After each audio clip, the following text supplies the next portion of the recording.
Hey Brian, I stumbled upon some really interesting financial history today.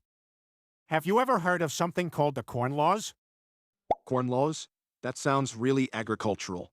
I'm not sure I have Peter. What exactly were they? Good question. So back in 19th century Great Britain, these were a set of trade restrictions. Basically, they put big tariffs and limits on imported food, especially grain. Oh, like they were making it really expensive or difficult to bring in food from other countries. Why would a country do that, especially for something everyone needs?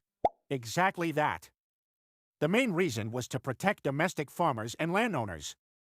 Think of it like a local apple orchard convincing the town to only buy their apples, even if apples from the next town over were much cheaper.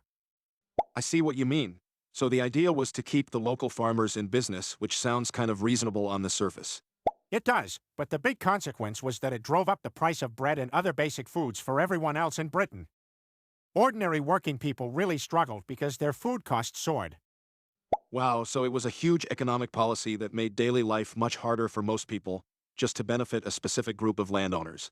That's pretty significant. Definitely.